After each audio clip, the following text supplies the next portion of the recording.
Selamat pagi ya. Kali ini gue bakalan menemani pagi kalian. Meskipun hari ini tuh hari Jumat ya. Hari Jumat tuh sebenarnya hari-hari dimana kita tuh kayak udah mulai lesu, lemes gitu kan. Karena ya besok weekend gitu kan. Dan memang masa-masanya udah tenaga-tenaga sisa minggu ini tuh kayak udahlah habisin aja gitu kan. Jadi mager ya kan. Oke, jadi kali ini gue bakalan nemenin kalian di pagi kali ini dengan beberapa update terbaru daripada kondisi market kripto saat ini. Karena ada beberapa data yang kemungkinan besar ini bakalan mempengaruhi terhadap cryptocurrency. Mungkin trennya bakalan turun ya.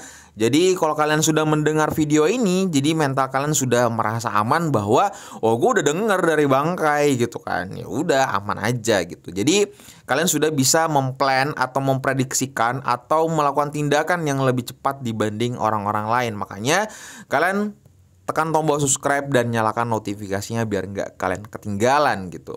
Dan gue juga mau minta maaf kepada kalian bahwa mungkin kalian bakalan mendengarkan semacam pembangunan ya, karena di rumah memang lagi ada pembangunan. Jadi kalian hanya fokus aja dulu kepada suara gue, oke?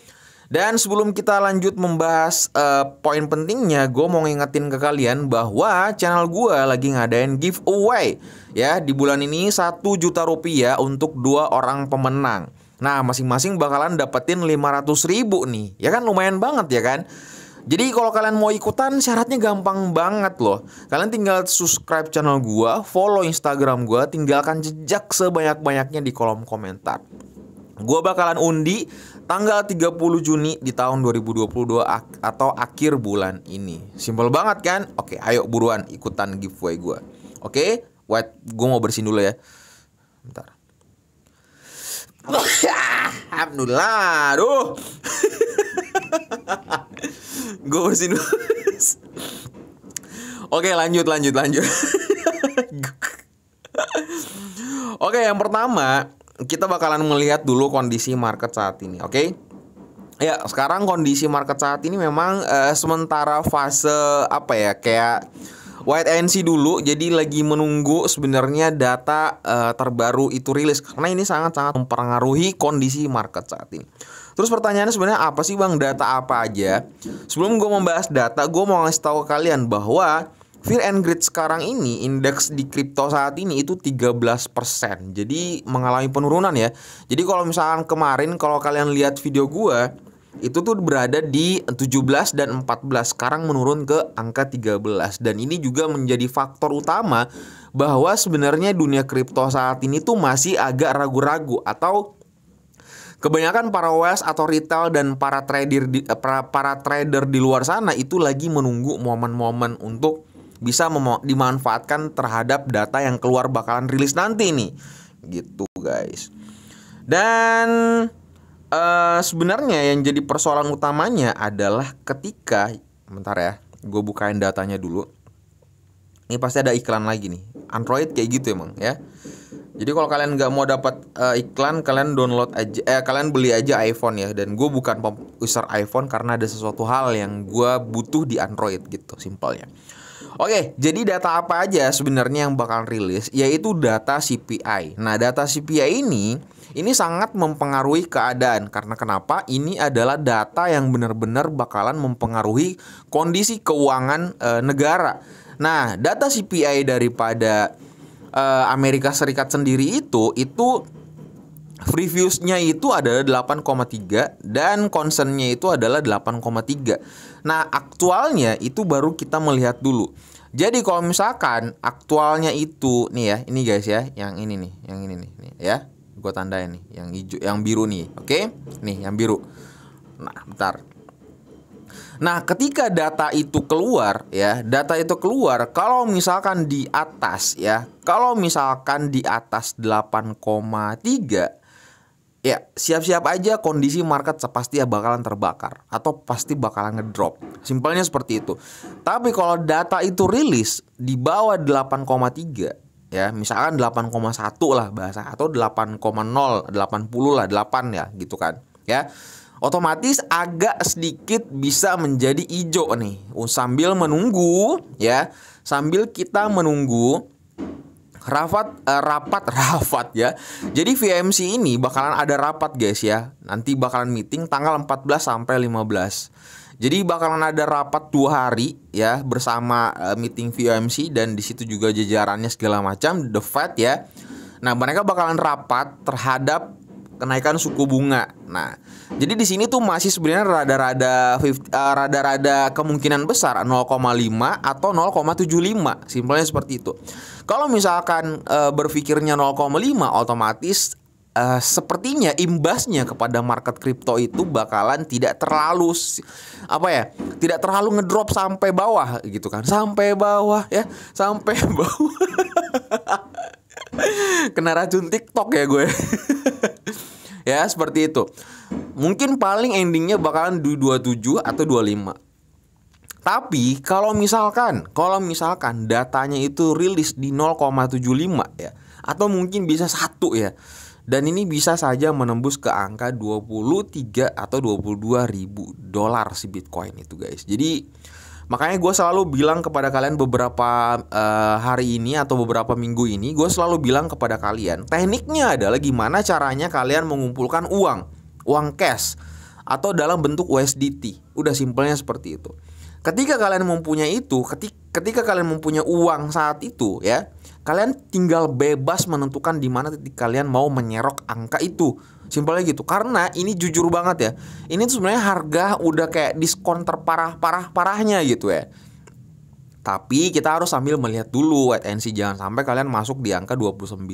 Sebenarnya bisa aja sih, cuman kalau misalkan menurut gue, kalau misalkan kita bisa mengambil atau menyerok di angka titik yang paling bawah ditentukan, ya kenapa enggak? Tekniknya saat ini adalah ya udah cicil aja. Di harga 30 ribu, 29 ribu masukin aja. Berapa persen daripada cost kalian untuk di market kripto saat ini gitu. Dan ketika sudah tanggal 14 dan 15 itu sudah mereka rapatkan, dan tanggal 16 ya, atau 5 hari 17 jam 44 menit ke depan itu bakalan rilis datanya guys, dari hasil daripada rapat 14 dan 15 itu. Seperti itu ya. Jadi makanya gue bisa selalu bilang kepada kalian, wait and see dulu. Jadi kayak tenang aja, kita tinggal menunggu data dulu. Jadi kalau misalnya data ini keluar 8,5 ya otomatis siap-siap aja gitu kan. Jangan sampai kalian sudah pasang bear, ternyata market kripto tahu-taunya keluarnya datanya 8,1 atau 8,0. Jadi pasti bakalan hijau kan. Sayang banget kalian gitu guys. Seperti itu ya. Dan apalagi yang gue harus sampaikan. Dan jadi ini adalah teknik yang gue terus kalian bilang kayak gini, Bang, terus solusinya gimana? Jadi gue mengutip daripada si Kramer ini, dia bilang bahwa sebenarnya kripto itu seharusnya sebagai sebagian kecil dari portofolio seseorang. Dan pas gue ngulik dan baca artikel ini ya, gue selalu bilang bahwa ini tuh kayak prinsip gue banget gitu. Jadi prinsip gue itu adalah seperti ini guys. Gue tuh nggak mau atau intinya gini, gue tuh tipikal orang yang bukan nginvest itu bukan cuman satu produk. Jadi kalau misalnya gue suka nih, misalkan gue suka kripto gitu kan, gue pasti bakalan ngasih semua dana gue untuk masuk di kripto. Jadi gue bakalan bagi-bagi pecah-pecah gitu. Misalkan di saham berapa, misalkan dana gue anggaplah 100 juta gitu kan. Jadi 25 juta gue masukin di kripto, 25 juta gue masukin di saham, 25 juta gue masukin di forex, 25 juta gue masukin di gold atau emas segala macam. Seperti itu ya. Jadi gue bakalan pecah-pecah portofolio gue. Nah, tapi ada satu momen yang namanya tuh kita tuh terjebak di zona kecanduan. Jadi misalkan seperti ini. Di kasus waktu Luna kita tuh bakalan kayak $30 gitu kan. $30 ya. Ketika melambung tinggi sampai $100 dan kalian take profit, kecanduannya ngeri banget gak sih? Karena itu berapa kali lipat keuntungannya. Nah, kecanduan seperti inilah yang berpikir bahwa di otak kalian akan merajai bahwa kripto itu gurih, empuk gitu ya. Bakalan dapat cuan yang banyak gitu kan. Simpelnya adalah dibalik lagi.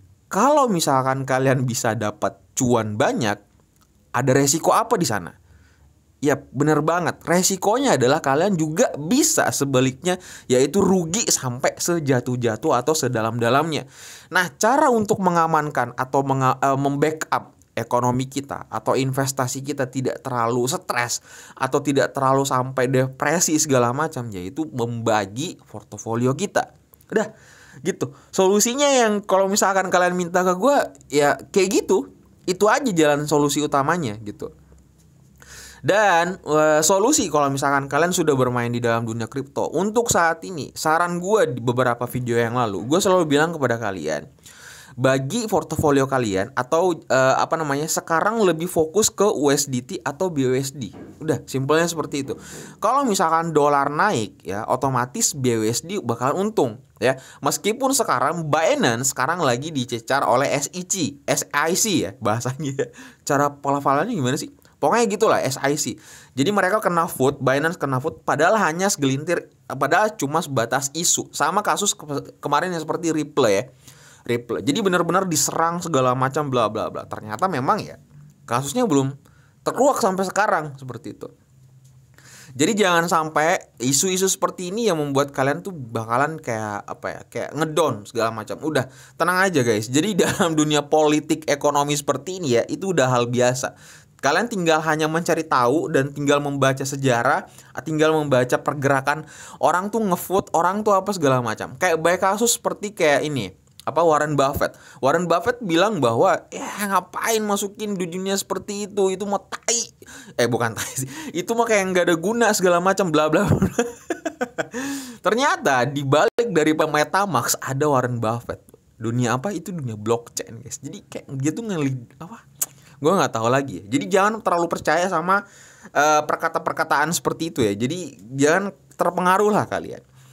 Pada intinya saran gue adalah sekarang kalau misalkan kalian di dalam dunia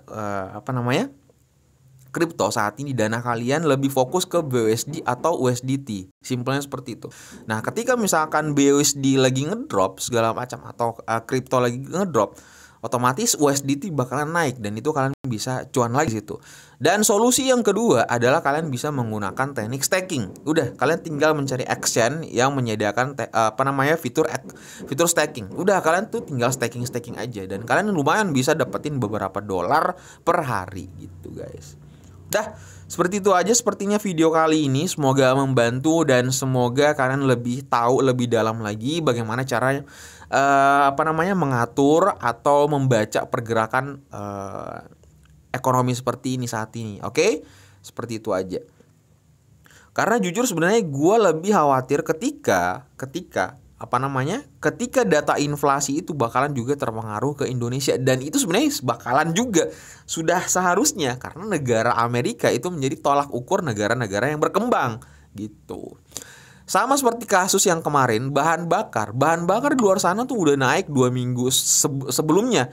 Nah, 2 minggu sampai 3 minggu. Dan ketika 1 bulan full sudah naik di luar negeri, baru bakalan dinaikin di Indonesia. Dan itu kalau kalian udah tahu ya, kalian udah bisa nyiapin uang cash sebelumnya kan? Ya nggak sih sebenarnya? Oh ya udah, gue bisa planning bla bla bla, berarti investasiin di sini seperti. Jadi pas kita udah tahu kejadian itu nyampe di Indonesia, kita udah nggak kaget. Itulah pentingnya pembahasan seperti ini gitu kan. Jadi ya emang sih jujur kalau kalian bilang lu tuh bang kemana-mana pembahasannya, emang benar gue kemana-mana, tapi setidaknya lu bisa dapetin informasi yang di situ tuh bakalan mempengaruhi plan kedepannya. Udah gitu doang sih sebenarnya gue tuh. Karena gue tuh terinspirasi dengan guru gue waktu dia ngajar, dia selalu pembahasan, misalnya dia guru IPA, tapi pembahasannya dia bisa matematika, dia bisa kimia, dia bisa fisika, dia bisa bahasa Indonesia, dan dia bisa apalah segala macam. Wah pokoknya dulu gila, itu the best banget, guru yang menurut gue terbaik menurut gue, karena semua ilmu tuh dia dapat, baik bicara ekonomi bisa, bicara dunia IPA atau segala macam dia bisa, dibicara dunia ini lain-lain segala macam dia bisa, gila. Dan gue menganut ajaran itu, makanya gue rutin membaca buku-buku. Gue nggak tahu lagi banyak banget. Jadi karena penting banget membaca itu, guys. Dan ini juga sebenarnya menjadi faktor kita bisa menghadapi ke depan tuh bagaimana gitu. Oke, gitu aja ngebacot gua kali ini pagi ini. Jadi thank you banget yang udah mau dengerin gua ya, bacotan gua ya. Semoga aja kalian juga bisa dapetin apa yang gua bisa kasih atau poin pentingnya yang bisa gua sharing kepada kalian. Udah, seperti itu aja pembahasannya, dan sebelum kalian close video ini tekan tombol subscribe dan nyalakan notifikasinya. Dan jangan lupa coba kalian sharing di kolom komentar ya.